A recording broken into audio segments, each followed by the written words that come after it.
Dans sa flotte, Air Côte d'Ivoire va désormais disposer de 11 avions. C'est la résultante de 2 accords de prêt conclus d'une part entre la Banque africaine de développement, BAD, et la Côte d'Ivoire, et de l'autre entre le Fonds africain de développement, FAD, et l'État ivoirien. Des projets de décret portant ratification de ces accords ont été pris ce jeudi en Conseil des ministres. Aujourd'hui, Air Côte d'Ivoire a 10 avions, dont 4 en propre, c'est-à-dire que tous les autres sont en location.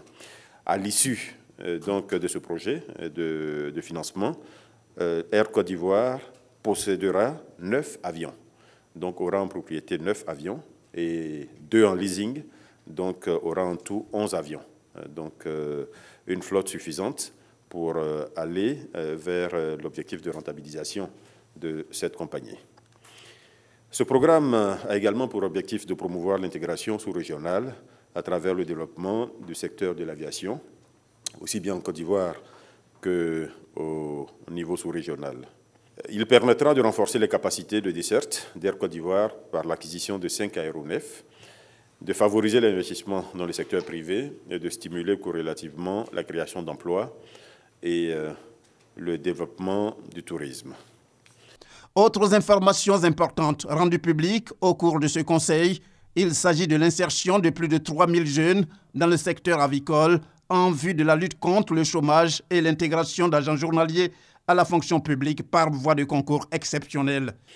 Dans le cadre de la mise en œuvre des engagements pris par le gouvernement à l'occasion du dialogue social, le Conseil a décidé de régler définitivement la question de l'intégration des agents journaliers à la fonction publique, à travers le recrutement de l'ensemble de ces agents, évalué aujourd'hui à environ 1800 personnes.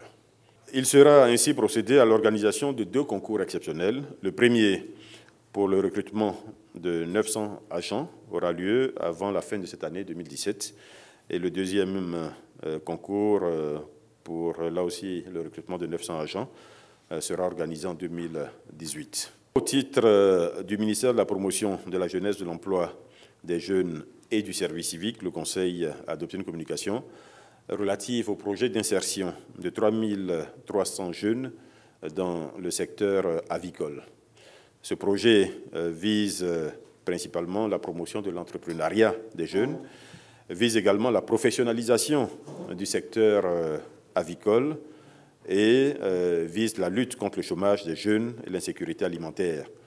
Par ailleurs, le Conseil, pour ce qui est du conflit foncier dans la région du Cavali, s'est félicité de la stabilisation de la situation, n'empêche toutefois que certaines mesures soient prises, notamment l'expulsion des occupants.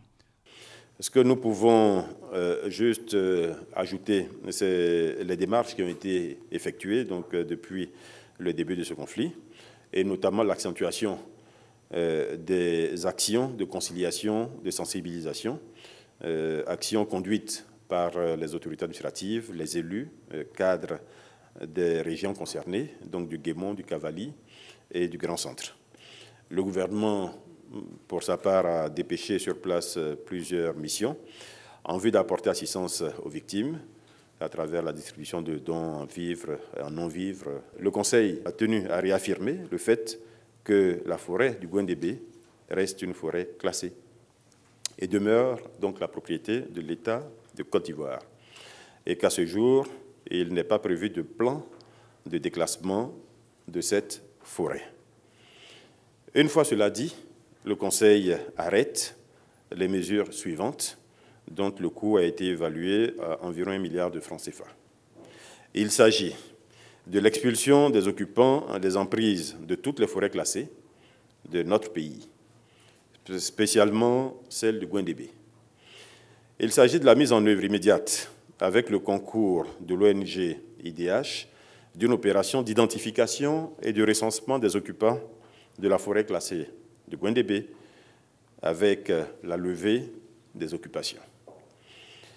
Du renforcement et du déploiement des forces de défense et de sécurité dans la région du Cavali. Ces forces seront portées à 1000 éléments, donc pour une première durée de 3 mois. Il s'agit de la conduite, ensuite, d'une vaste opération de désarmement et de sécurisation dans la région du Cavali. Et enfin, il s'agit de la poursuite des enquêtes sur les faits de criminalité qui ont été enregistrés jusqu'à maintenant. Enquêtes qui, je le précise, ont déjà donné lieu à cette arrestation. Comme chaque fois à l'issue de sa session, le Conseil a pris un nouveau rendez-vous. Il se tiendra, sauf cas de force majeure, le mercredi 22 novembre 2017.